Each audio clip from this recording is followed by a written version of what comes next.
itu tidak bisa diambil oleh kota lain, kan kira-kira begitu. Makam Jeng Sunan Kalijogo di Demak itu adalah potensi absolut dari Demak, tidak bisa diambil oleh orang lain. Rembang dengan Museum Kartininya, yang meskipun beliau lahir dari Jeporo pindah ke Rembang dan kemudian mendirikan museum, itu adalah potensi absolut Rembang ketika mengatakan kami punya Museum Kartini. Itu potensi absolut. Nah, potensi absolut dari Mindahan Kidul yang berbeda dengan desa lain itu harus kita temukan. Kita rinci, ada 7 tadi itu ada 7 makam, 7 dukuh, 7 sumur dan lain-lain. Itu adalah potensi absolut Mindahan Kidul yang tidak bisa diambil oleh desa lain. Kita list kan kira-kira gitu Mas. Itu potensi absolut. Sumber mata air 7 itu tidak bisa diambil oleh orang lain karena itu kekayaan alam yang memang kita miliki. Yang kedua, kemudian disampaikan oleh Mas Bayu dalam menyusun konsep tujuan wisata ini, memang kemudian kita harus mengukur nanti dari sisi geowisata, jarak dari wisata yang paling dekat dengan desa Mindahan Kidul itu mana, atau bukan dalam konteks saingan, tapi mana yang terdekat dari sini yang kemudian harus kita ukur. Jalannya itu adalah jalan perlintasan, segala macam kita ukur. Kalau di desa Bulungan itu dibentuk sebuah lembaga, meskipun masih belum jalan, kekayaan sejarah Mindahan Kidul harus kita ungkap, seperti kata Mas Bayu. Nah, saya pernah bersama dengan Pak Hadi Prianto menulis toponimi. Toponimi itu sejarah nama-nama desa. Dari 196 desa di Jeporo itu baru sekitar 43 sampai 46. Nah, toponimi itu penting. Sejarah desa ditulis itu penting. Siapa yang menulis? Nanti pamannya melalui peraturan desa, pamannya Pak Egi mendirikan semacam lembaga adat yang itu tugasnya untuk menelusuri jejak sejarah Mindahan Kidul.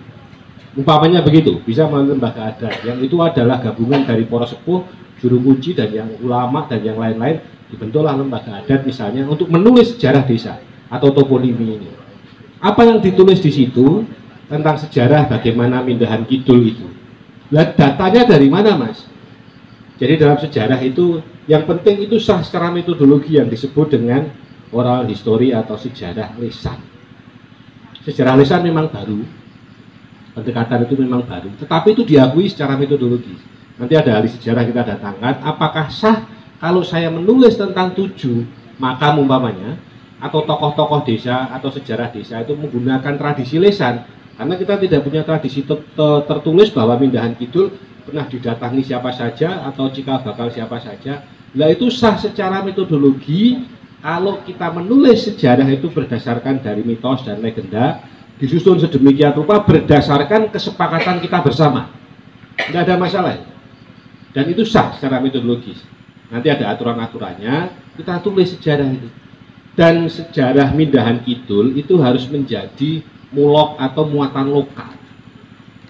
Bukan hanya tentang kisah legenda zaman dahulu, tapi sejarah Mindahan Kidul itu nanti menjelaskan tentang siapa cikal bakal, siapa petinggi yang pertama, kapan mulai Mindahan Kidul itu secara birokratif dan administratif berdiri, kapan itu pasar itu ada, kapan madrasah ada, kapan musola ada, segala macam, sehingga masyarakat Mindahan Kidul harus tahu dan paham betul Mindahan Kidulnya yang mereka miliki.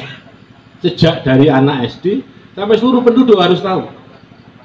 Kalau perlu disampaikan dalam muatan lokal di desa atau di madrasah dan sekolah. Kapan kalau misalnya ada pos ojek, ada kapan itu pedagang pertama, itu ditulis setiap tahun bisa direvisi. Jadi masyarakat Mindahan Kidul paham betul tentang sejarahnya. Ini salah satu kekuatan. Ketika kemudian kita sudah menemukan kekuatan absolut itu, nah konsepnya dari bergerak, kemudian bagaimana menjadi tujuan wisata, banyak sekali. Contoh, kalau tadi itu kita memiliki 7 mata air. Kenapa kita tidak bikin aqua sendiri ya, umpamanya?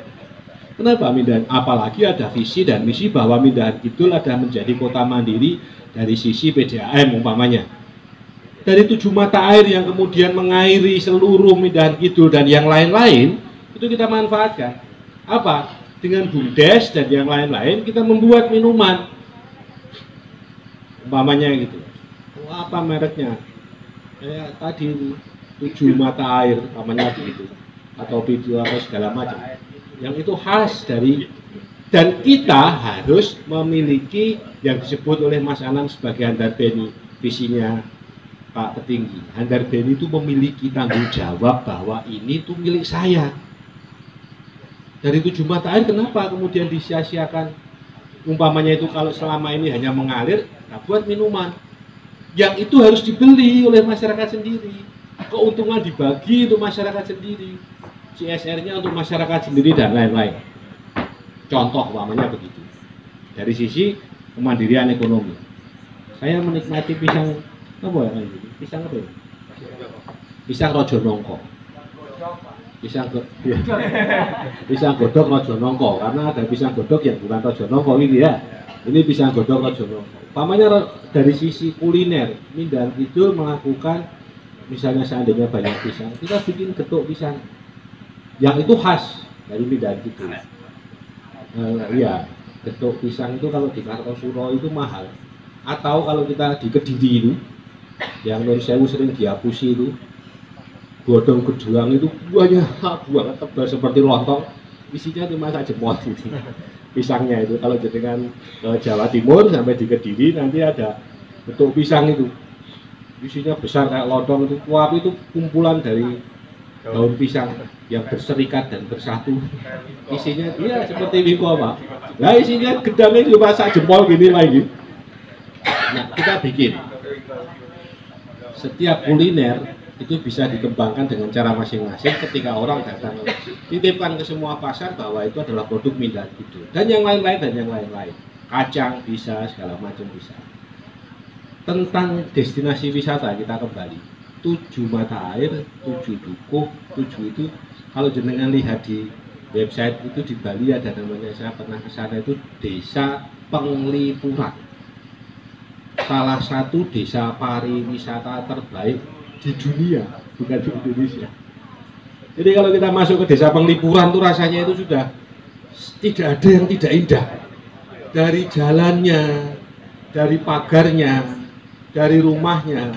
Oh, rumah yang di sini untuk menjual kaos, yang di sini untuk menjual pisang, yang di sini untuk menjual pai. Pai itu bukan asli dari Bali. Pai itu makanan Eropa. Tapi sekarang kalau kita ke Bali, oleh-olehnya apa? Pai. Nah, Mindan Kidul menciptakan beberapa jenis kuliner yang khas, meskipun sudah dari tempat yang lain, kita tinggal bikin yang olahan yang khas. Yang namanya bakpia patok itu, ya seperti itu rasanya. Tapi kalau kita bisa bikin bakpia patok yang dari tepung singkong, ini bukan promosi karena saya nanam singkong banyak gitu. Ya di Bulungan sama beberapa petani membangun untuk membuat singkong tepung moka. Kita buat di Mindan Kidul makanan-makanan kuliner. Bagaimana cara Handar Beni dalam konsep pariwisata berbasis yang disebut dengan budaya lokal tadi atau kearifan lokal. Apa sebenarnya kearifan lokal itu? Orang ngomong tentang kearifan lokal. Inti dari kebudayaan kearifan lokal itu yang penting 3. Pertama itu karakter masyarakat. Mindan Kidul beda-bedanya yang kita temukan bedanya. Bedanya nanti, wah kok nggak iket mas, iket Mindan Kidul. Jadi kalau pas sedekah bumi pakai iket Mindan Kidul, ciptakan aja sendiri tidak apa-apa. Kita klaim bahwa itu adalah ciptaan kita. Kalau perlu batiknya dibuat dengan sedemikian rupa sehingga batik itu adalah khas Mindan Kidul, umpamanya begitu, menjadi iket. Kita harus punya karakter. Yang kedua, dalam konteks kearifan lokal, karena itu menjadi identitas. Oh, kayak Mindan Kidul, kayak gini. Yang sedekah bumi, ikete wong kae Mindan Kidul, upamanya begitu. Yang kedua dari sisi identitas, kita berbicara tentang pengembangan kehidupan. Kehidupan yang berkembang dengan globalisasi dan yang lain-lain itu kita keder.